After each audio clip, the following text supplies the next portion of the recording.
Movie start అవగానే కన్నా అనే గుండా అజయ్ని దారుణంగా కొడుతూ అంటాడు, అసలు నువ్వు మీ బామర్ది దుర్గాబాయిని అంత దారుణంగా ఎలా మోసం చేయగలిగావు? నిజం చెప్పు, డేవిడ్ ఎక్కడ దాక్కున్నాడు? అంతా విని అజయ్ ఏం మాట్లాడకుండా సైలెంట్గా ఉండిపోతాడు. దాంతో కన్నాకి ఇంకా విపరీతమైన కోపం వచ్చి అజయ్ని కొడుతూ ఉంటాడు. కట్ చేస్తే మనకి ఇంకోవైపు దేవిక అనే బ్యూటిఫుల్ లేడీని చూపిస్తారు. అప్పుడే ఇంకోవైపు మనకి దేవిక వాళ్ళ నాన్న నందన్ని చూపిస్తారు. నందన్ ఈరోజు చాలా హ్యాపీగా ఉన్నాడు. ఎందుకంటే ఈ నెల 22వ తారీఖున దేవికది ఎంగేజ్మెంట్ జరగబోతూ ఉంటుంది. అదే విషయాన్ని తన రిలేటివ్స్ అందరికీ ఫోన్ చేసి హ్యాపీగా షేర్ చేసుకుంటూ ఉంటాడు. ఇంకోవైపు కిచెన్లో దేవిక వాళ్ళమ్మ దేవికతో మాట్లాడుతూ, దేవిక నీకు జగన్ నచ్చాడా? చూడటానికి చాలా అందంగా ఉంటాడు, అలాగే బాగా సంపాదిస్తున్నాడు అని అంటుంది. దానికి దేవిక కూడా అవును అంటుంది. ఇంతలోనే దేవిక వాళ్ళ నాన్న వచ్చి దేవికతో మాట్లాడుతూ ఎంగేజ్మెంట్ కోసం స్కూల్కి 6 రోజులు సెలవు పెట్టమంటాడు. దానికి కూడా మన దేవిక సరే అంటుంది. దేవిక చూడటానికి చాలా అమాయకంగా సాదాసీదాగా స్కూల్కి వెళ్ళటం రావటం, అదే దేవిక పని. దేవిక లైఫ్లో ఏదైనా ఎంటర్టైన్మెంట్ ఉందంటే అదొక్కటే, మ్యూజిక్. ఎందుకంటే దేవిక మ్యూజిక్ టీచర్. దీంతో పాటుగా దేవిక చాలా మంచిది కూడా. ఎందుకంటే దేవిక స్కూల్లో ఎవరైనా పిల్లలు టిఫిన్ బాక్స్ తెచ్చుకోవటం మర్చిపోతే దేవిక తన టిఫిన్ని వాళ్ళకి ఇస్తుంది. ఇదంతా చూసి దేవిక ఫ్రెండ్ యానీ దేవికతో అంటుంది, దేవిక నీ మనసేమో బంగారం అంత స్వచ్ఛమైంది, నీకు రాజకుమారుడు దొరుకుతాడు, నువ్వేమో ఆ మురుగుంట్లో కప్పగాడిని చేసుకుంటున్నావు అంటుంది. ఎందుకంటే మీ ఇంట్లో వాళ్ళు నిన్ను అతనికిచ్చి పెళ్లి చేయాలనుకుంటున్నారు, అందుకని నువ్వు కూడా గంగిరెద్దులాగా సరే అని తల ఊపావు. జగన్ చాలా పాతకాలపు మనిషి, అతని ఆలోచనలు చాలా పాతకాలానికి చెందినవి. నువ్వు అతనితో సంతోషంగా ఉండలేవు, నా మాటలు కొంచెం జాగ్రత్తగా ఆలకించు అని అంటుంది. ఇలా చాలా మాటలు చెప్పిన తర్వాత దేవికకి యానీ చెప్పిన మాటలన్నీ నిజమేననిపిస్తుంది. కానీ దేవికకి వాళ్ళ నాన్నకి వ్యతిరేకంగా వెళ్ళాలనిపించదు.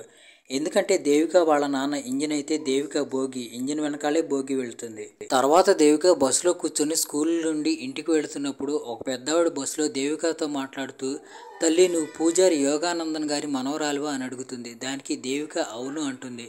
అప్పుడు ఆ పెద్ద ఆవిడ దేవికతో మాట్లాడుతూ, ఆయన చాలా శక్తివంతుడు, ఈ మధ్యకాలంలో మా కుటుంబానికి చాలా సహాయం చేశారు. అది సరే కానీ ఇది చెప్పు, ఆయన ఇప్పుడు ఏం చేస్తున్నారని అడుగుతుంది. దేవిక చెప్తుంది, ఇప్పుడు ఆయన ఆ పని వదిలేశారు, దాంతో పాటుగా ఆయన చాలా పెద్దవాడైపోయాడు, ఆయన కాణిపాకం శివుడికి అభిషేకం చేయడానికి వెళ్ళాడని చెప్తుంది. కట్ చేస్తే మనకప్పుడే శివలింగానికి అభిషేకం చేస్తున్న పండిత్ యోగినందన్ని చూపిస్తారు. అతని దగ్గర కొన్ని స్పెషల్ పవర్స్ కూడా ఉంటాయి. ఆయనకి చనిపోయిన వారి ఆత్మలు కూడా కనిపిస్తాయి. ఆయన వాళ్ళని తిట్టి గుళ్ళో నుంచి బయటికి పంపించేస్తాడు. తర్వాత ఆయన తన కొడుకు నందన్కి ఫోన్ చేసి, నేను రావడానికి కొంచెం లేట్ అవుతుంది, అయినా కానీ నువ్వు దేవిక ఎంగేజ్మెంట్ ఆపొద్దు, ఒక విషయం గుర్తుపెట్టుకో, నేను వచ్చేటప్పుడు గుమ్మం ఎదురుగా ఎవరూ నిలబడి ఉండకూడదని చెప్తాడు. చూస్తూ ఉండగానే ఎంగేజ్మెంట్ రోజు వచ్చేస్తుంది. నందన్ తన ఇంటిని చాలా అందంగా ముస్తాబు చేయిస్తాడు. అప్పుడే నందన్కి కాబోయే అల్లుడు నందన్కి ఫోన్ చేసి, నేను మీ ఊరికి 10 నిమిషాల దూరంలో ఉన్నాను, 5 నిమిషాల్లో వచ్చి నువ్వు నాకు వెల్కమ్ చెప్పకపోతే ఎంగేజ్మెంట్ క్యాన్సిల్ అంటాడు. అది విని నందన్ షాక్ అయిపోయి వీడెవడో తిక్కలోడు లాగా ఉన్నాడని చెప్పి వెంటనే బైక్ వేసుకుని అక్కడికి వెళతాడు. అయితే నందన్ అక్కడికి వెళ్ళేసరికి 7 నిమిషాలు అవుతుంది. నందన్ కాబోయే అల్లుడు నందన్ని భయపెట్టిస్తూ డ్రైవర్తో, బండి వెనక్కి తిప్పు, మనం వెళ్ళిపోదాం, ఏం లేట్గా వచ్చాడని అంటాడు. దాంతో నందన్ తన అల్లుడిని బతిమలాడుతూ, బాబు ఇంకోసారి ఆలస్యం జరగనివ్వను, ఈ ఒక్కసారికి క్షమించమంటాడు. నందన్ కాబోయే అల్లుడు కూడా పెద్ద మనసు చేసుకుని నందన్ని క్షమిస్తాడు. తర్వాత అతను కారులో కూర్చొని నవ్వుకుంటూ అంటాడు, ముసలోని భయపెట్టేసరికి పిచ్చ కిక్కొచ్చింది అంటాడు. నందన్ వాళ్ళ ఇంటికి వెళ్ళిన తర్వాత నాకు అది సరిగా లేదు, ఇది సరిగా లేదు, నన్ను ఎవరో సరిగా చూసుకోవట్లేదని గొడవ చేస్తూ ఉంటాడు. ఎప్పుడైతే దేవిక అతని కళ్ళ ముందుకు వచ్చిందో అతనంతా మర్చిపోతాడు. ఇంత అందమైన అమ్మాయి కళ్ళ ముందుంటే చాలు ప్రపంచం మొత్తం మర్చిపోవచ్చు అంటాడు. అప్పుడే ఎవరో దేవికతో హ్యాండ్ షేక్ చేస్తూ ఉంటారు. అది చూసి జగన్కి విపరీతమైన కోపం వస్తుంది. కోపంగా అరుస్తూ ఎవడవాడు అంటాడు. దానికి నందన్ అతను దేవిక వాళ్ళ స్కూల్ టీచర్ పీటీ మాస్టర్ అని చెప్తాడు. దాంతో జగన్ అతని దగ్గరికి వెళ్ళి, ఇది మన కల్చర్ కాదు, హాయ్ హలో అని చెప్పడం. నీకు పెళ్ళైందా? ఎవడైనా నీ పెళ్ళాన్ని వాటేసుకుని దాని బొగ్గ మీద ముద్దు పెడుతూ హాయ్ హలో అన్నాడు అనుకో, నీకు ఎలా ఉంటుందని అంటాడు. ఇంకోసారి ఇలా చేయకు, నువ్వు ఎవరికైనా హాయ్ హలో చెప్పాలంటే 2 చేతులు పైకెత్తి నమస్కారం పెట్టు. ఇంకోసారి ఎవరికైనా హ్యాండ్ షేక్ ఇచ్చావంటే నేను ఇంకేం చెప్పను, ఈసారి డైరెక్ట్గా వెళ్ళి నీ పెళ్ళాన్ని వాటేసుకుని దానికి ముద్దు పెడతానంటాడు. అలా ఉంటుంది మన జగన్ మెంటాలిటీ. చూస్తూ ఉండగానే జగన్కి అలాగే దేవికి అది ఎంగేజ్మెంట్ అయిపోతుంది. ఆ రోజే వాళ్ళ పెళ్లి డేట్ కూడా ఫిక్స్ చేస్తారు. ఈ రోజు నుండి 3 నెలల తర్వాత, అంటే డిసెంబర్ 18వ తారీఖున. అంతా అయిపోయి అక్కడ నుండి వెళుతున్నప్పుడు జగన్ తన కళ్ళద్దాలు పైకెత్తి దేవికని చూసి కన్ను కొడతాడు. అది చూసి దేవికకి చాలా వింతగా అనిపిస్తుంది.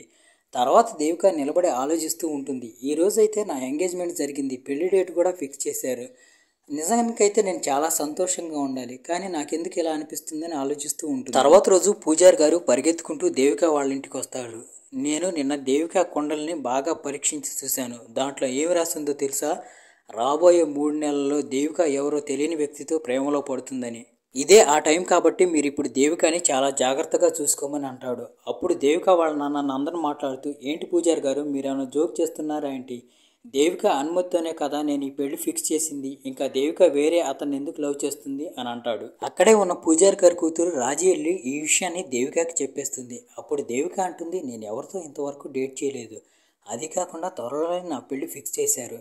ఇంకా వేరే వాళ్ళతో నేను లవ్లో ఎలా పడతానని అడుగుతుంది. అయినా అలా ఎలా, నేను ఏదనుకుంటే అది జరుగుతుందా? ఇప్పుడు నేను వర్షం పడాలంటే పడుతుందా అని అంటుంది. అలా దేవిక అందో లేదో ఇలా కాసేపట్లో వర్షం స్టార్ట్ అవుతుంది. వాళ్ళ దగ్గర గొడుగు కూడా ఉండదు. దాంతో వాళ్ళు పరిగెత్తుకుంటూ వెళ్ళి బస్సు ఎక్కుదామని పరిగెత్తుకుంటూ వెళ్తారు. అయితే వాళ్ళు అక్కడికి వెళ్ళేసరికి బస్సు కూడా వెళ్ళిపోతుంది. అప్పుడు దేవిక అంటుంది, మన వెనకాల బస్సు వస్తే ఎంత బాగుంటుంది అని అంటుంది. అదేంటంటే అప్పుడే సడన్గా వెనకాల నుంచి బస్సు వస్తుంది. అప్పుడు దేవిక తన ఫ్రెండ్తో మాట్లాడుతూ, అరే నా దగ్గర కొడుకుంటే బాగుంటుంది అని అంటుంది. అప్పుడే కండక్టర్ సడన్గా వచ్చి, మేడం మీ స్కూల్ స్టూడెంట్ ఒక అతను ఈ గొడుగు మర్చిపోయి వెళ్ళాడు, ఈ గొడుగు మీరు తీసుకోండి అని అంటాడు. అది చూసి రాజీ దేవికతో అంటుంది, చూస్తే దేవుడు ఈరోజు నీ మీద చాలా కరుణ కురిపిస్తున్నట్టున్నాడు. కాబట్టి నువ్వు ఇలాంటి పనికిమాలిన కోరికలు కోరుకోకుండా ఏదైనా మంచి కోరిక కోరుకో అంటుంది. దానికి దేవిక, అదే కానీ నిజమైతే నేను మీ నాన్నగారు చెప్పిన జాతకం నిజమవ్వాలని కోరుకుంటాడు. ఎవరైనా మంచి రాజకుమారుడు వచ్చి నన్ను నా బోరింగ్ జీవితం నుండి బయటికి తీసుకువెళ్లాలని కోరుకుంటానని అంటుంది. అలా దేవిక స్కూల్ మెయిన్ గేట్లోకి వెళ్తూ ఉంటుంది. అప్పుడే వెనక నుండి ఎవరు తనని పిలుస్తారు. అతని పేరు డానీ. డానీ దేవికతో మాట్లాడుతూ, మేడం నేను కూడా ఇదే స్కూల్లో చదువుకున్నాను. మా అమ్మ ఇక్కడ మ్యూజిక్ టీచర్గా పనిచేసేది. నేను ఇప్పుడు జాబ్ చేస్తూ హైదరాబాద్లో ఉంటున్నాను. హాలిడేస్ అని ఒకసారి వచ్చి స్కూల్ చూసి వెళదామని వచ్చాను. అయితే ఇక్కడ పిల్లలు మీ గురించి చాలా బాగా చెప్తున్నారు. అందుకే మీతో ఒకసారి మాట్లాడదామని వచ్చానని అంటాడు. సరే మేడం నేను ఉంటాను, నేను వెళ్ళి మిగతా టీచర్లు కూడా కలుస్తానని చెప్పి డానీ అక్కడి నుండి వెళ్ళిపోతాడు. అయితే దేవిక పెద్దగా ఏమీ మాట్లాడదు.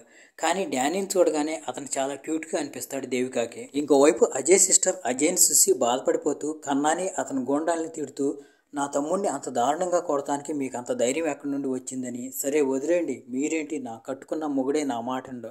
అయినా కానీ ఇంకోసారి ఎవరైనా నా తమ్ముడు జోలికి వస్తే ఎవరిని ప్రాణాలతో వదిలిపెట్టనని వార్నింగ్ ఇస్తుంది.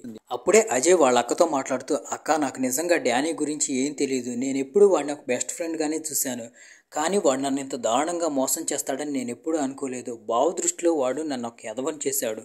వాడు కానీ నాకు కనపడితే నేను వాడి ఎముకలు విరిచేస్తానని అంటాడు. ఇంకోవైపు దేవిక ఇక్కడ స్కూల్లో పిల్లలకి పాఠాలు నేర్పుతూ ఉంటుంది. దేవిక తీయటి గొంతు విని డానీ తనకు తెలియకుండానే అక్కడికి వచ్చి కాసేపు విని వెళ్ళిపోతాడు. కట్ చేస్తే తర్వాత రోజు దేవిక బస్సులో స్కూల్కి వెళ్తూ డానీ గురించి ఆలోచిస్తూ ఉంటుంది. అరే అతను చూడటానికి చాలా క్యూట్గా ఉన్నాడు.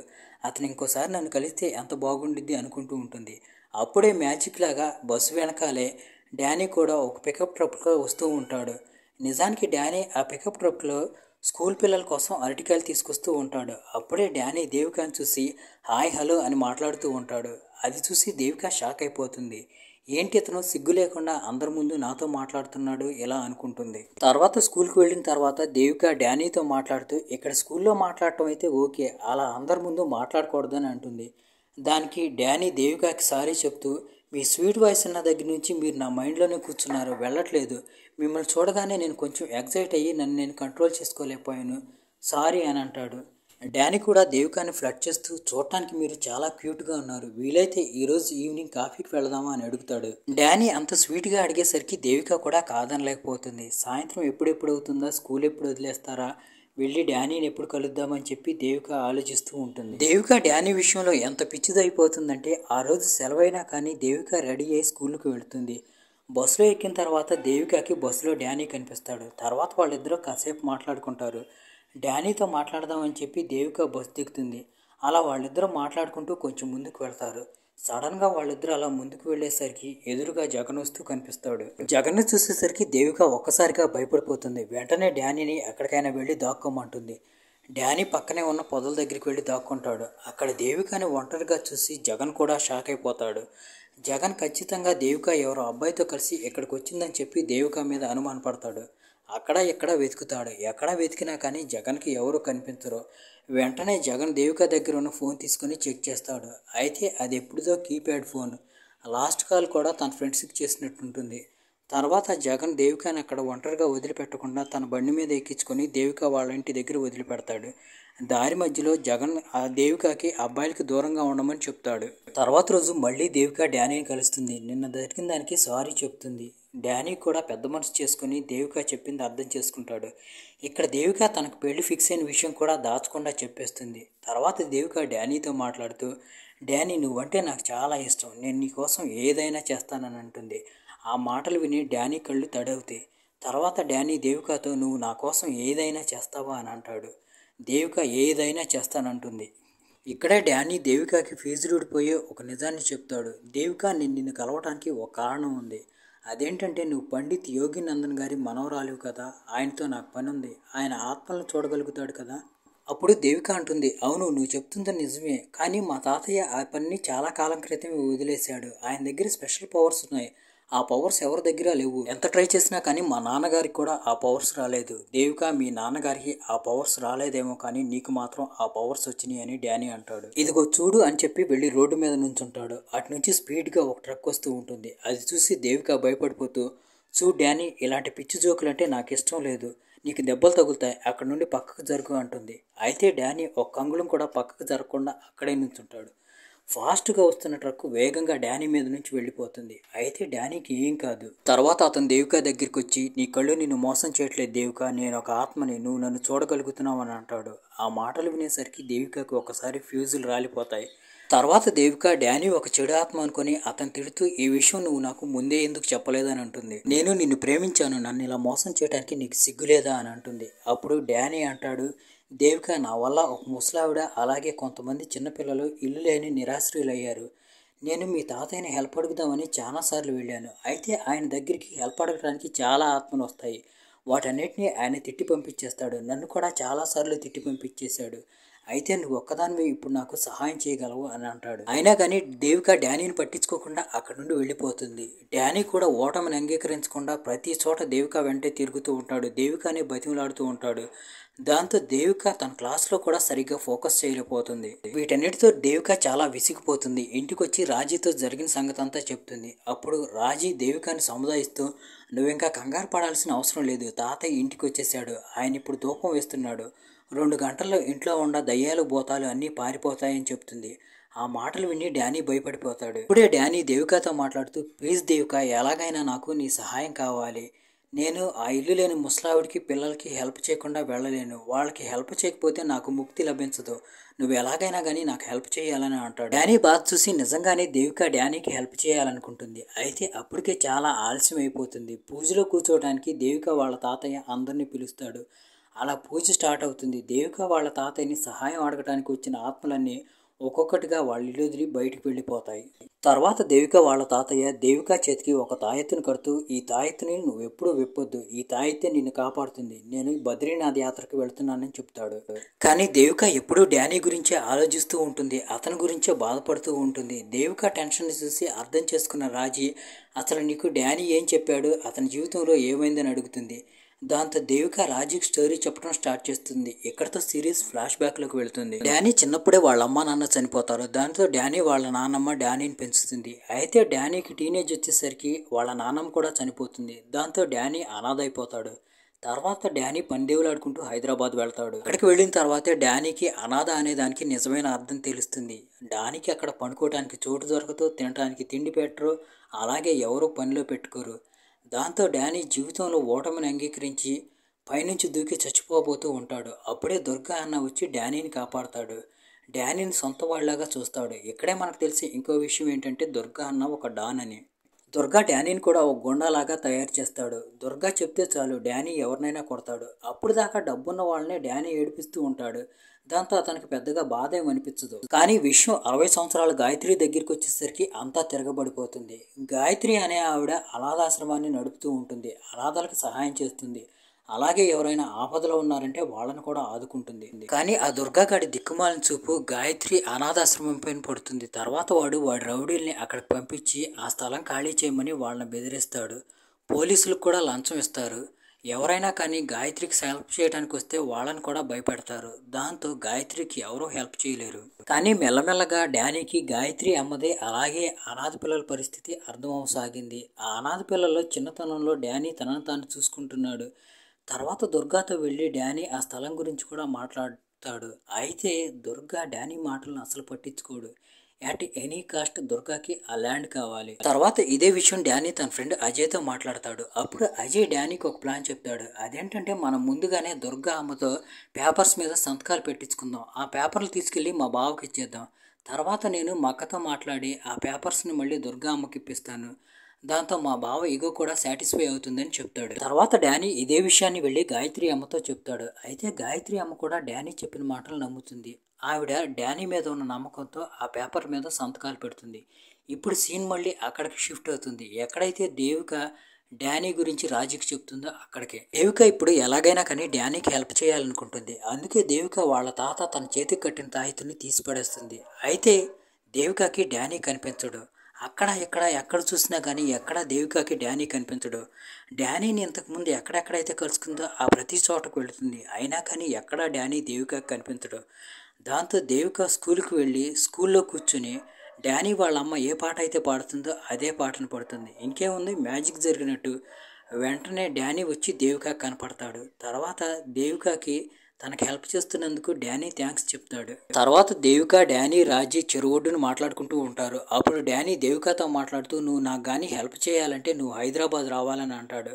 ఆ మాటలు విని దేవిక షాక్ అయిపోతుంది. ఎందుకంటే దేవిక ఇప్పటిదాకా తన ఇల్లు దాటి 25 కిలోమీటర్ల దూరం కూడా వెళ్ళలేదు. సడన్గా హైదరాబాద్ అంటే ఎలా కుదురుతుందని ఆలోచిస్తూ ఉంటుంది. అప్పుడే దేవికకు ఒక ఐడియా వస్తుంది. అదేంటంటే తన student Pinky Indian Idol competition కోసం హైదరాబాద్ వెళ్తుంది. నేను కూడా తనతో పాటు ఎందుకు వెళ్ళకూడదు అని అంటుంది. అంటే దీనికోసం నేను ముందుగా వెళ్ళి పింకీ వాళ్ళ ఫ్యామిలీ వాళ్ళతో మాట్లాడాలని చెప్పి దేవిక పింకీ వాళ్ళ ఇంటికి వెళ్తుంది. డోర్ చట్టంగానే పింకీ వాళ్ళ మావయ్య సంజు డోర్ ఓపెన్ చేస్తాడు. అతను అప్పుడు స్నానం చేస్తూ ఉంటాడు. దాంతో సగం బట్టలు వేసుకుని వస్తాడు. అలా దేవికను చూసి అతనికి సిగ్గేస్తుంది. వెంటనే వెళ్ళి బట్టలు వేసుకొని వచ్చి డోర్ తీస్తాడు. ఇక్కడే మనకు తెలిసే ఇంకో విషయం ఏంటంటే సంజు కూడా దేవికని ఇష్టపడుతూ ఉంటాడు. అప్పుడు సంజు మాట్లాడుతూ నేను రోజు పింకీని మ్యూజిక్ క్లాస్కి తీసుకెళ్తూ ఉంటాను. అప్పుడు పింకీ ఎప్పుడు మీ గురించే మాట్లాడుతుంది. మీరే కదా దేవిక టీచర్, మీరంటే పింకీకి చాలా ఇష్టం అని చెప్తాడు. అప్పుడు దేవిక మాట్లాడుతూ నేనే దేవిక టీచర్ని, పింకీ కూడా నా ఫేవరెట్ స్టూడెంట్ అని అంటుంది. అందుకే నేను పింకీని ఎంకరేజ్ చేయడానికి పింకీతో కలిసి హైదరాబాద్ వెళ్దాం అనుకుంటున్నాను. అయితే మా నాన్న వాళ్ళ గురించి మీకు తెలుసు కదా, వాళ్ళు అంత దూరం పంపించనివ్వరు అంటుంది. ఇక్కడే మనకు తెలిసే ఇంకో విషయం ఏంటంటే సంజు కూడా రైల్వేలోనే వర్క్ చేస్తూ ఉంటాడు. దాంతో సంజు వెళ్ళి దేవిక వాళ్ళ నాన్న నందన్ని ఎలాగైనా కానీ దేవికని హైదరాబాద్ పంపించమని బతిమలాడతాడు. అయితే నందన్ దానికి అసలు ఒప్పుకోడు. తొందరలోనే దేవికకి పెళ్లి జరగబోతుంది. ఇలాంటి టైంలో దేవికని టౌన్కి ఎలా పంపిస్తామని అంటాడు. ఆ మాటలు విని దేవికకి విపరీతమైన కోపం వస్తుంది. ఎందుకంటే నేను ఇప్పటిదాకా మా నాన్న అమ్మ చెప్పిన ప్రతి మాట విన్నాను. ఈరోజు నా ఇష్టానికి ఒక పని చేద్దాం అనుకుంటే వాళ్ళు దానికి కూడా ఒప్పుకోవట్లేదని కోపం వచ్చి దేవిక ఎవరికీ చెప్పకుండా ఇంట్లో నుండి పారిపోతుంది. అలా వీళ్ళు ముగ్గురు కలిసి సంజు వెహికల్లో హైదరాబాద్ వెళుతూ ఉంటారు. అయితే వాళ్ళతో పాటు డానీ కూడా ఉంటాడు. డానీ దేవికకి తప్ప వేరెవరికి కనిపించడు. అది వేరే విషయం. అప్పుడే ఇంకోవైపు జగన్ నందన్కి ఫోన్ చేసి ఈరోజు ప్రీ వెడ్డింగ్ చేయాలి, దానికోసం నేను మీ ఇంటికి వస్తున్నాను, మీ అమ్మాయిని రెడీగా ఉండమని చెప్పండి అని అంటాడు. అదే విషయాన్ని నందన్ రాజీకి చెప్తాడు. దాంతో రాజీ పరిగెత్తుకుంటూ దేవిక రూమ్లోకి వెళ్ళి అక్కడ దొరికిన ఒక లెటర్ని తీసుకొచ్చి నందన్కి ఇస్తుంది. ఆ లెటర్లో ఏముంటుందంటే నేను ఇంట్లో నుండి పారిపోవటం లేదు, 4 రోజుల్లో తిరిగి వస్తాను అని రాసి ఉంటుంది. అది చదివి నందన్ ఒక్కసారిగా షాక్ అయిపోతాడు. కాబోయే అల్లుడు అరగంటలో ఇంటికి వస్తానన్నాడు. ఇప్పుడు ఆయనకేం చెప్పాలని ఆయన ఆలోచిస్తూ ఉంటాడు. అప్పుడే దేవిక వాళ్ళమ్మ కళ్ళు తిరిగిపోయినట్టు నాటకం ఆడుతుంది. దాంతో ఆమె పడిపోతుంది. ఎందుకంటే అందరూ ఆమె గురించి ఆలోచిస్తూ ఉంటారు, దేవిక గురించి ఎవరూ పట్టించుకోరు. కాసేపట్లో అక్కడికి జగన్ వస్తాడు. అంతలో నందన్కి కాబోయే అల్లుడు జగన్ అక్కడికి వస్తాడు. నందన్కి ఇష్టం లేకపోయినా కానీ జగన్కి ఒక అబద్ధం చెప్తాడు. అదేంటంటే బాబు ఈరోజు శనివారం కదా, ప్రతి శనివారం దేవిక ఊరి చివరన ఉన్న శని మందిరానికి వెళ్ళి పూజ చేస్తుంది. అక్కడ నుండి తర్వాత వాళ్ళ అత్తయ్య వాళ్ళ ఇంటికి వెళ్తుంది. అక్కడ 2 రోజులు ఉండి వస్తుందని చెప్తాడు. కాసేపు జగన్ చిందులేసి అక్కడ నుండి వెళ్ళిపోతాడు. ఈ మాటలన్నీ సంజు ఫోన్కి ఫోన్ చేసి రాజీ దేవికకు వినిపిస్తుంది. దేవిక కావాలని తన ఫోన్ని ఇంట్లో వదిలేసి వెళుతుంది. ఎందుకంటే తన వాళ్ళు పొద్దాక ఫోన్ చేసి రారని తనను హింసించకుండా ఉంటారని. అలా ఎలాగోలా చేసి సాయంత్రం అయ్యేసరికి సంజు దేవిక వాళ్ళు తెలిసిన వాళ్ళ ఇంటికి చేరుకుంటారు. దారి మధ్యలో వస్తున్నప్పుడు సంజు దేవికని చాలా బాగా చూసుకుంటాడు. దాంతో దేవిక కూడా సంజు అంటే మంచి ఇంప్రెషన్ కలుగుతుంది. ఇంకోవైపు ఇదంతా చూసి డానీ అసూయతో రగిలిపోతూ ఉంటాడు.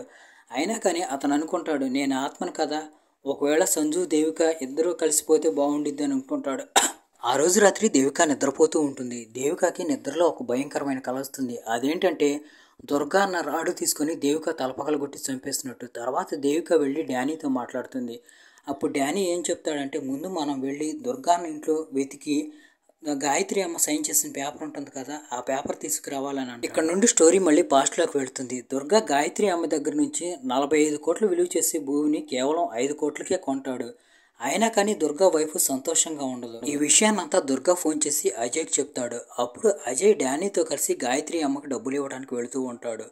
అజయ్ ఒక గుడి దగ్గర వ్యాన్ ఆపేసి, చూడు డానీ, ఈ 5 కోట్లు నీకు ఎంత డబ్బు కావాలంటే అంత డబ్బు తీసుకో, కానీ గాయత్రి అమ్మకి హెల్ప్ చేయాలనే విషయాన్ని మర్చిపో అంటాడు. దాంతో కోపం వచ్చిన డానీ అజయ్ని తిడతాడు. డానీ అయితే అజయ్ని మాటలతో తిడతాడు, కానీ అజయ్ ఏమో డానీ పైన కత్తి తీసుకొని అటాక్ చేస్తాడు.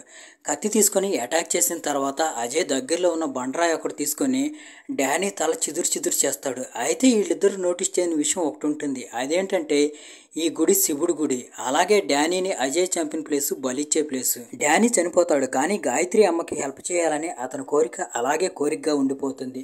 అందువల్లే అతని ఆత్మ శాంతి లేకుండా అటు ఇటు తిరుగుతూ ఉంటుంది. అదీ కాకుండా అజయ్ వెళ్ళి వాళ్ళ అక్క బావతో డానీ గాడు 5 కోట్లు తీసుకొని పారిపోయాడని చెప్తాడు. నిజానికి అజయ్ 5 కోట్లు దొంగతనం చేశాడు. ఆ రోజు పగలు దేవిక పింకీని తీసుకుని ఆడిషన్కి వెళుతుంది. అయితే ఇక్కడ రాత్రి దుర్గా ఇంట్లో ఏం జరుగుతుందో తెలీదు. దుర్గా వైఫ్ ఆ రోజు గూండాల్ని అజయ్ని కొట్టొద్దని చెప్పడంతో వాళ్ళు అజయ్ని కొట్టడం మానేస్తారు. తర్వాత అజయ్ తనకి నమ్మకస్తుడైన మనిషితో కలిసి మందు కొడుతూ ఉంటాడు. అప్పుడు అతను డానీని మెచ్చుకుంటూ, అబ్బా డానీగా మంచి ఛాన్స్ కొట్టేశాడు, వాడు 5 కోట్లు తీసుకెళ్ళి బాగా ఎంజాయ్ చేస్తున్నాడేమో అని అంటాడు. ఆ మాటలు విని అజయ్కి కోపం వస్తుంది. అతను అహంకారంతో జరిగింది మొత్తం చెప్తాడు. అరే, లైఫ్ ఎంజాయ్ చేస్తుంది అజయ్ గారు, డానీ గారు కాదురా నేను, ఆ డబ్బులు కొట్టేసింది నేనని చెప్తాడు. అప్పుడే వెనక నుండి అజయ్ వాళ్ళ అక్కొచ్చి అజయ్ని పొడుస్తుంది. నా మొగుడిని మోసం చేయడానికి నీకెంత ధైర్యం రా అంటుంది. ప్రాణాలు పోయే స్థితి వచ్చేసరికి భయంతో అజయ్ నిజం చెప్తాడు.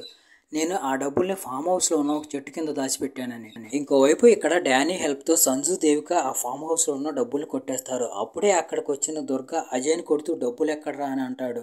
దుర్గా వాళ్ళు అక్కడికి రావడంతో సంజు దేవిక తప్పించుకోలేక అక్కడే కూర్చుంటారు. టైం చూసుకొని ఎలాగోలా సంజు దేవిక అక్కడ నుండి తప్పించుకుంటారు. తర్వాత డానీ సంజు చేత పేపర్ మీద ఒక 4 లైన్లు రాపించి దుర్గా వైఫ్కి ఫోన్ చేసి అక్కడ ఉన్నట్టు చెప్పు అంటాడు. దాంతో సంజు దుర్గా వైఫ్కి ఫోన్ చేసి ఆ డబ్బులు కొట్టేసింది నేనే, పేపర్లు కూడా నేనే కొట్టేశానని చెప్తాడు. ఆ మాటలు విని దుర్గా వైఫ్ కంగారు పడుతూ వెళ్ళి బీరువాలో ఆ పేపర్లు వెతుకుతుంది. అయితే పేపర్లు అక్కడే ఉంటాయి. అప్పుడే డానీ ఆత్మ వస్తుంది. డానీ ఆత్మకి పేపర్లు ఎక్కడున్నాయో ఎగ్జాక్ట్గా తెలిసిపోతుంది. తర్వాత డానీ ఇదంతా దేవికాకి చెప్పి దేవికాని బీరువా ఉన్న రూమ్లోకి తీసుకెళ్తాడు. అక్కడికి వెళ్ళిన తర్వాత వాళ్ళు లాకర్ కూడా ఓపెన్ చేస్తారు, పేపర్లు కూడా తీసుకుంటారు. అయితే అప్పుడే ఒక అతను వస్తాడు. ఒక అతను వచ్చి బీరువా ఓపెన్ చేసి ఉండటం చూసి పెద్దగా అరుస్తూ, అక్క లాకర్ ఓపెన్ చేస్తుందని అంటాడు. వెంటనే దుర్గా వైఫ్ పెద్దగా అరుస్తూ, అరే మనోళ్ళందరికీ చెప్పండి, ఇల్లు వదిలి ఆ దొంగతనం చేసిన వాడు ఎక్కడికి వెళ్ళటానికి వీల్లేదని అంటుంది. అయితే ఇంతలో దేవిక ఎలాగోలా పరిగెత్తుకుంటూ ఇంటి బయట దాకా వచ్చేస్తుంది. అప్పుడే సడన్గా దుర్గా ఎదురొస్తాడు. వెంటనే దేవికకి తనకొచ్చిన కళ గుర్తొస్తుంది. ఆ కళ్ళలో లాగానే దుర్గా ఒక ఇటుకరాయి తీసుకుని దేవిక తల పగలగొట్టబోతూ ఉంటాడు. అప్పుడే దేవిక తెలివిగా తప్పించుకొని ఇంకొక ఇటుక తీసుకుని దుర్గా తల పగలగొడుతుంది. అయితే అప్పుడే దుర్గా వైఫ్ వెనక నుండి గన్ తీసుకుని దేవికాని షూట్ చేయబోతూ ఉంటుంది. డానీ చెప్పడంతో దేవిక తప్పుకుంటుంది. చాలామంది గూండాలు దేవిక వెనక పడతారు. అయితే డానీ సంజు హెల్ప్ చేయడంతో ఎలాగోలా దేవిక అక్కడ నుండి తప్పించుకుంటుంది. తర్వాత వాళ్ళు ముగ్గురు అక్కడ నుండి పరిగెత్తుకుంటూ వెళ్ళి ఒక గవర్నమెంట్ హాస్పిటల్కి వెళ్తారు. నిజానికి ఏం జరుగుతుందంటే గాయత్రి అమ్మని ఇంట్లో నుంచి గెంటేస్తున్నప్పుడు బాగా కొడతారు. దాంతో ఆమె హాస్పిటల్లో అడ్మిట్ అవుతుంది. దేవిక వెళ్ళి గాయత్రి అమ్మకి ఆ ఇంటి పేపర్స్ ఇస్తుంది. అవి గాయత్రి అమ్మ పేరు మీద ఉంటాయి. అవి చూస్తే ఆవిడ చాలా ఎమోషనల్ అవుతుంది. తర్వాత హాస్పిటల్ బయటికి దేవిక చాలామంది రిపోర్టర్స్ని పంపిస్తుంది. నిజానికి పింకీ వాళ్ళ రిలేటివ్ ఇంట్లో ఉంటారు కదా, ఆయన ఒక రిపోర్టర్. ఆ రిపోర్టర్ తనతో పాటుగా కొంతమంది మహిళా హక్కుల సంఘాల వాళ్ళని కూడా భోగేస్తుంది. వాళ్ళందరూ కలిసి ధర్నా చేస్తూ ఉంటారు. ఈ విషయం దుర్గా వైఫ్కి తెలుస్తుంది. ఇదంతా జరగటానికి కారణం తన తమ్ముడే అని, తన స్వార్థం కారణంగానే ఇదంతా జరిగిందని, డానీతో పాటుగా తన భర్తను కూడా మోసం చేశాడని కోపం వచ్చి దుర్గా వైఫ్ అతని తమ్ముడిని షూట్ చేసి చంపేస్తుంది. తర్వాత లీలావతి తన ఎన్జిఓలందరితో కలిసి దుర్గా ఇంటికి వెళ్ళి దుర్గా ఇంటి పైన రాళ్ళేస్తుంది. దాంతో గాయత్రి అమ్మకి తన ల్యాండ్ అలాగే ల్యాండ్కి ఇవ్వాల్సిన డబ్బులు కూడా దక్కుతాయి. దీంతో డానీ హ్యాపీగా ఫీల్ అయిపోయి దేవికకి సరిగ్గా బాయ్ కూడా చెప్పకుండా వెళ్ళిపోతాడు. దీంతో దేవిక చాలా ఎమోషనల్ అవుతుంది. తర్వాత రోజు పింకీ ఆడిషన్లో అదే పాట పాడుతుంది. ఏ పాట అయితే డానీ వాళ్ళ అమ్మ పాడుతుందో ఆ పాట. వెంటనే ఈ పాట విని డానీ మళ్ళీ వస్తాడేమోనని చెప్పి దేవిక ఆడిటోరియంలో నుంచి బయటికి వెళ్తుంది. అప్పుడు గాలి బలంగా వీస్తుంది, కానీ దేవికకి డానీ ఎక్కడా కనిపించడు. ఇంకోవైపు అప్పుడే జగన్ దేవిక వాళ్ళ అమ్మా నాన్నని తీసుకుని అక్కడికి వస్తాడు. దేవికాని పిచ్చి తిట్లు తిడతాడు. తర్వాత అతను దేవిక వాళ్ళ అమ్మా నాన్నలు తిడుతూ ఇదే నా కూతుర్ని పెంచే పద్ధతి, ఇంట్లో చెప్పకుండా పారిపోయింది మీ కూతురు, గొప్ప పెంపకం అంటాడు. పెళ్లికి ముందే ఇది ఎలా తిరుగుతుందంటే పెళ్ళైనాక ఇంకేమేం చేస్తుందో ఎవరికి తెలుసు అంటాడు. ఆ మాటలు విని దేవికకి విపరీతమైన కోపం వస్తుంది. ఇంతకుముందు నేనేమేం చేయగలిగిందానో నాకు తెలియదు, కానీ ఇప్పుడు నేనేమేం చేయగలను నాకు బాగా తెలుసు. కానీ నేను నిన్ను మాత్రం పెళ్లి చేసుకోను. అమ్మా నాన్న, నేను ఇప్పుడు ఇతన్ని పెళ్లి చేసుకోనంటే నా లైఫ్లో ఎవరో ఉన్నారనో లేదా ఎవరితోనో నా అఫైర్ నడుస్తుందని అర్థం కాదు, కానీ నాకు కొంత టైం కావాలి. వీడిని మాత్రం నేను పెళ్లి చేసుకోని అంటుంది. వెంటనే జగన్ ఈ మాటలన్నీ ఫోన్ చేసి వాళ్ళ నాన్నకు చెప్తాడు. అరే, నీకు సరిగ్గా ఒక అమ్మాయిని హ్యాండిల్ చేయడం కూడా రాదా? నీకు ఆ అమ్మాయితో ఎంగేజ్మెంట్ అయింది అంటే దాంతో నీకు సగం పెళ్ళి అయిపోయినట్టే, లాగి గోపు పగలగొట్టు, అదే నీ మాట నిద్ద అంటాడు. దాంతో జగన్కి ఫుల్ జోష్ వచ్చి వెళ్తాడు. జగన్ లాగి పెట్టి దేవిక చంప పగలగొట్టబోతూ ఉంటాడు. అప్పుడే జగన్కి ఒక కిక్కు పడుతుంది. అది ఎవరిస్తారంటే దేవిక వాళ్ళ పీటీ సార్. దీంతో పాటుగా దేవిక జగన్ ఎంగేజ్మెంట్ రింగ్ కూడా విసిరి అతని ముఖాన్ని కొడుతుంది. తర్వాత దేవిక వాళ్ళంతా కలిసి వాళ్ళ ఊరు వచ్చేస్తారు. ఈ మధ్యలో దేవిక వాళ్ళ తాతయ్య కూడా బద్రీనాథ్ నుంచి తిరిగి వచ్చేస్తారు. ఆయనకి దేవికకి స్పెషల్ పవర్స్ ఉన్నాయని తెలుస్తుంది. దాంతో పాటుగా దేవిక పెళ్లి చెడిపోవడం అంతా ఈశ్వర ఇచ్ఛ అనుకుంటారు. ఇంకోవైపు జగన్ ఇప్పటికి కూడా దేవికాని పెళ్లి చేసుకోవాలనుకుంటూ ఉంటాడు. ఇంకోవైపు దుర్గా అతని వైఫ్ దేవికాని ఎలాగైనా చంపేయాలని ఆమె కోసం హైదరాబాద్లో వెతుకుతూ ఉంటారు. అయితే దేవిక ఎప్పుడో వాళ్ళ ఊరు వచ్చేసింది. ఇంకోవైపు సడన్గా ఒకరోజు దేవికాని సంజు వెనక నుండి డానీ స్టైల్లో పిలిచి కాఫీకి వెళదామా అని అడుగుతాడు. ఆ మాటలు విని ముందు దేవిక షాక్ అయిపోతుంది, తర్వాత సిగ్గుపడుతుంది. ఇక్కడితో ఈ మూవీ ఎండ్ అయిపోతుంది.